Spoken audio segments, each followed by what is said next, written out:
Ah, Samus, congratulations on your successful mission. Thanks to your valiant efforts, the Metroids will no longer threaten the universe, and we have surely made a huge dent on the pirates' plans. However, it seems that we might need of your assistance once again. For you see, we are about to send some troopers onto the Metroids' homeworld to conduct some special experiments, and we were wondering if you care to aid them. Splendid! Oh, back so soon? Then I assume everything went well. But just one question. What in the blazes is that thing?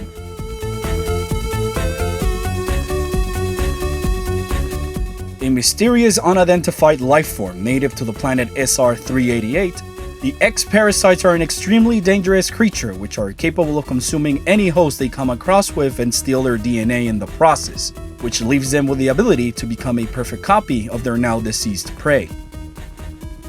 These parasites are probably the fiercest creatures to have ever come out of the Metroid universe, since they're virtually indestructible because their gelatinous bodies make them immune to almost any form of physical damage. They can also use this to their advantage to infiltrate any prey with ease, even if they're wearing any protective shells or armor. The X are primarily driven by their survival instincts, and therefore hunt their prey when in need of energy or food. And once inside the body of their new host, they will begin infecting a central nervous system to render them helpless while at the same time multiplying in numbers and consuming them from the inside out. During this process, the X also absorbs its prey's DNA and memories, allowing them to then imitate their physical form and behaviors, which they use as a form of shield or disguise of sorts to ensure their survival. Typically, the parasites will remain in the form of their most recent prey for a long while. But if their disguise were to be destroyed, the X will then return to their original form and proceed to consume their attacker in order to acquire their stronger form as they try to find their perfect body to use as a means of defense. As I mentioned, this species is native to the uncharted planet SR-388 and were first discovered by the advanced Choso after they noticed the planet's unique Aeon energy on their travels through space, as seen in the Choso memories and Samus Returns.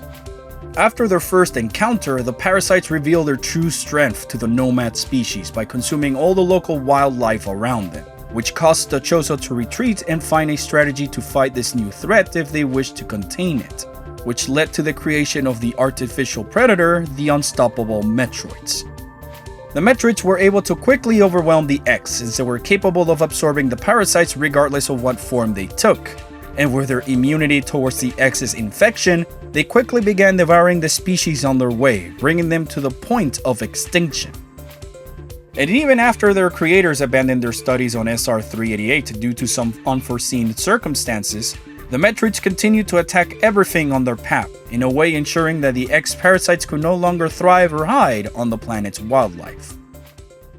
But all of this changed after the events of Metroid 2 and its remake Samus Returns, where the Galactic Federation has the brilliant idea of exterminating all of the Metroids on SR-388 just to make fun of the space pirates after the events of Zero Mission.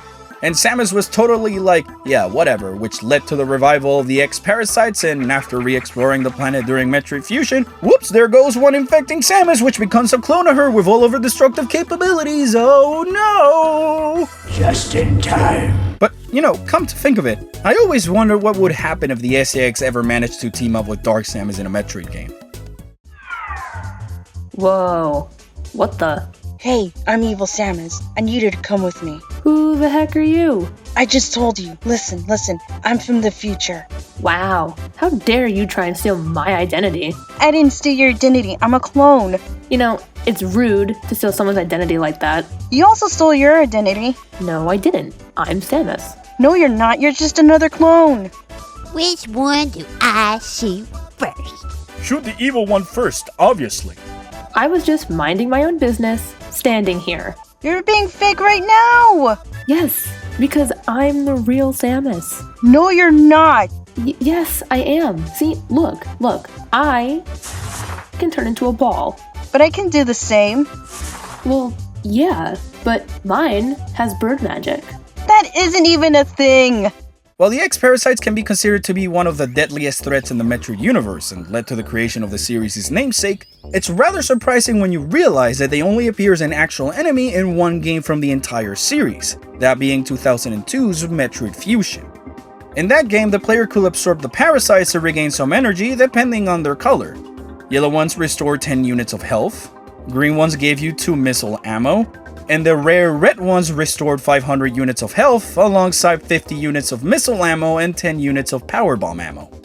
Later on in the game, the player will come across a new mutation of the X-Parasites in the form of blue parasites, which are harmful if absorbed with all the various suits since they are charged with extremely low temperatures, which deals damage to Samus because of the Metroid vaccine.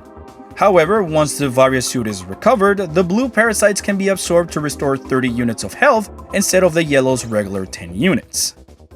Another one of the parasite's special abilities is being able to combine with other members to grow much larger in size until they become a Core X, which have a specialized membrane to keep them safe in a gelatinous form, with some of them being capable of firing special projectiles.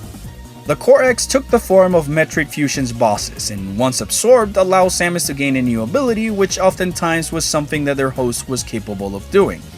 But in one specific scenario, a Core X was able to steal one of Samus' suits from a download station, which reveals that the X can perhaps also absorb some forms of organic machinery.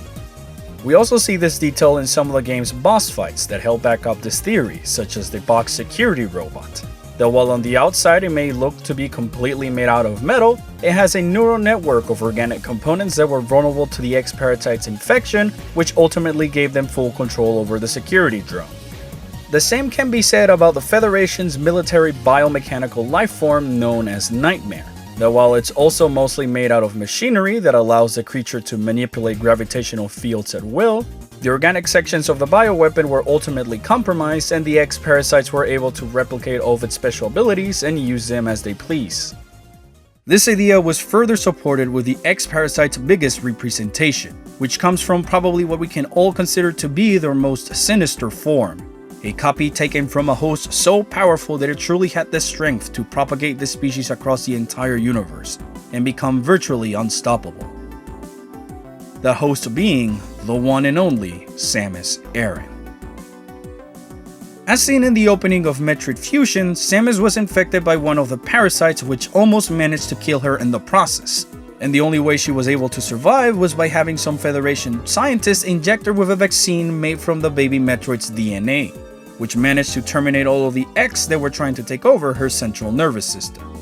At the end of the operation, Samus awoken to find herself with a new fusion suit, that with the Metroid's DNA in the vaccine allowed her to absorb the parasites without any repercussions, while the remaining infected parts of the old suit were sent to the BSL station in order to study the abilities of the newly discovered parasites. However, a serious problem arose when the few surviving parasites left on the armor's plating had absorbed enough of Samus' DNA to group themselves together and form a doppelganger known as the DSA-X, which took control of the old Varia suit's weaponry and used it to lay destruction aboard the space station. Even though we never see her without the armor, it's easy to assume that the DSA-X is practically a perfect clone of Samus considering the X-Parasite's capabilities. But although this copy might have all of Samus' memories and abilities, it's lacking her emotions and reasoning and thus simply attacks anything in her path without mercy, only driven by its hunting instincts. As Samus best puts it in one of her monologues from the game, the DSA-X is me, only heartless. Now, I could stay here and keep talking more about the true power of the DSA-X and how it was an excellent addition to give Metroid Fusion a sense of dread onto the players that wasn't previously seen in this type of game at the time. But I'd rather save that topic for a separate video where I can go into more detail on the matter. Outside of the Metroid games, the X-Parasites have made a small cameo appearance in Super Smash Bros. Ultimate in the form of a spirit that can be easily obtained in the game, which pitches you in a fight against a group of yellow Kirbys who constantly use the Inhale ability to try and copy one of your moves during the fight, which mimics the parasite's default appearance and their ability to absorb and copy their host's skills. Additionally, this particular spirit is one of the few that can be enhanced once its level is maxed out, and doing so will turn the X-Parasites into the sinister Nightmare, which is probably one of the most iconic and recognizable bosses from Metroid Fusion. Ironically, however, Nightmare's spirit doesn't grant you with any gravity-based abilities, considering its powers in the source game, but it instead has the lifesteal skill which saps health from the enemies you attack during a fight. In the end, while these creatures only had a brief moment in the spotlight as the main villain, the X-Parasites added so much lore into the series by helping players understand the true nature for why the Metroids were created, and the consequences that may come from drastically altering a planet's ecosystem in a short span of time. But even though their appearance was brief, the X were able to quickly make a huge impact on players by showing just how dangerous and powerful they can become if they manage to find the perfect target to replicate. Especially when you consider that although they can perfectly copy anyone's memories and abilities, they will always lack the empathy or emotions from their former hosts, and instead rely on their primal hunting instincts to kill anything that stands in their way.